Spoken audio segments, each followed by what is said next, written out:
Saturday, we have our man. Search for evidence on cold case files. DNA is like the finger of God pointing down. Search for truth on City Confidential. I'm selling sex like other people are selling soda pop. You'll find them all beginning at 8 tonight on A&E.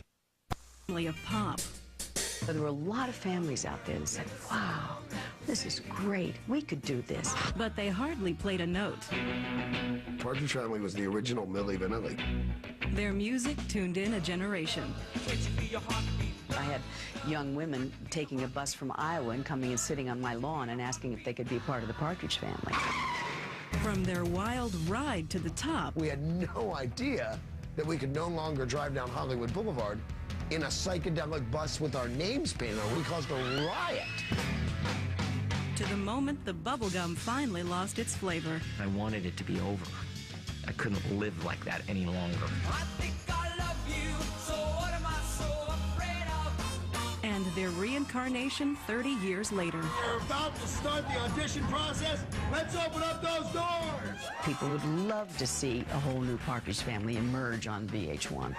The people are going to have to sing, act, and play an instrument. 3 things that were never required of me. When the Partridge Family ruled the world. In a world where only bubblegum sold, when short hair was a crime, our single moms were taken over and turned into bus drivers. And so began a time of pure Technicolor, where only teen idols reigned. And Get Happy was the name of the game. When the Partridge Family ruled the world. It was 1970. People were very, very concerned about the Vietnam War. The country was kind of in turmoil. Something lighthearted was exactly what the country needed. The producers on The Partridge Family wanted this wholesome family show, family values, nice music. So they started a search for actors. I actually just got a call from my agent. They wanted me to be the mother in the Partridge Family.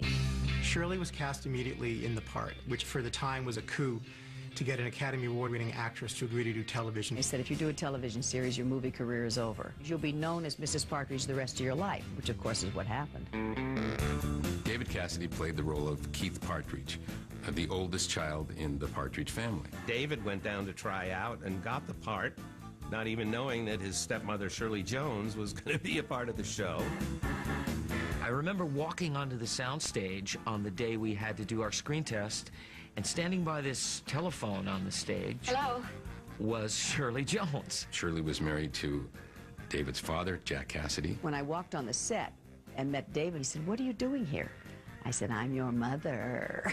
And there was a moment of silence. He said, nobody told me that. I said, they were probably afraid to. Dave Madden played Reuben Kincaid, their manager.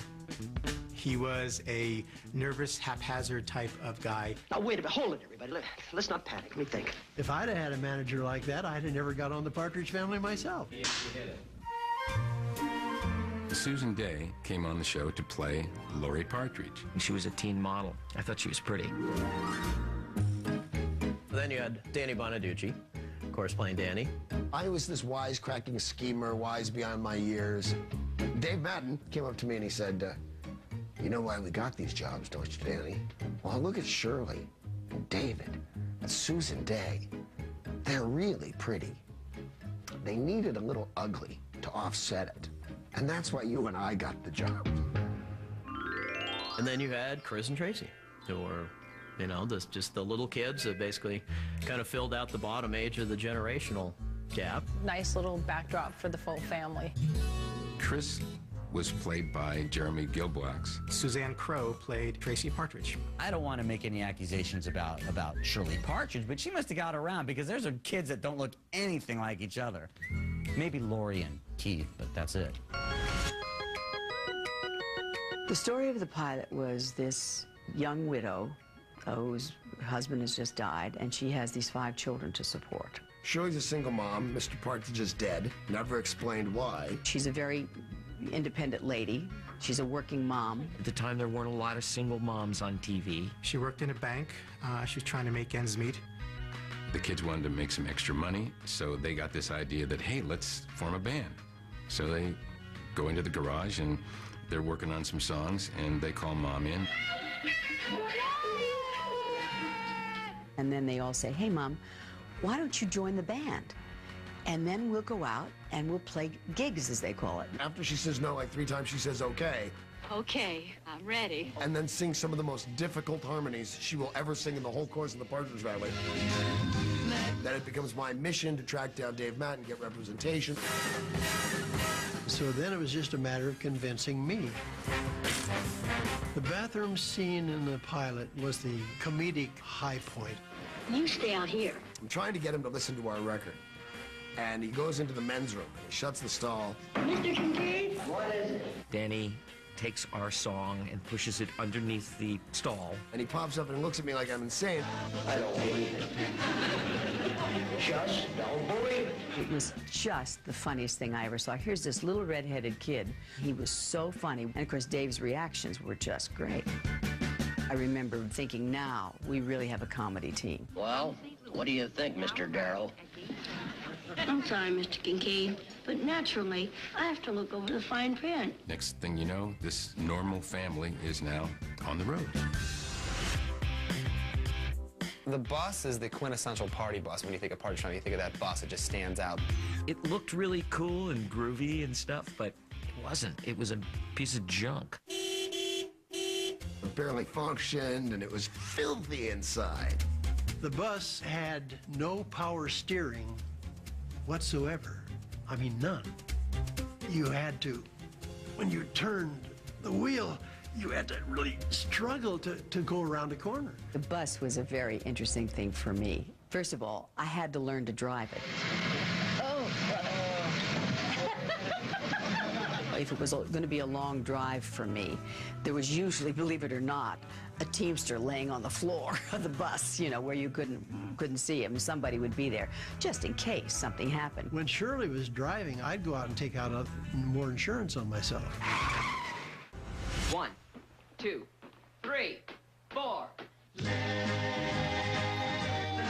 Shirley sang on some of the songs, but the majority was just mostly David. I remember somebody saying to me, this is great, you could tour, go on tour, play Vegas.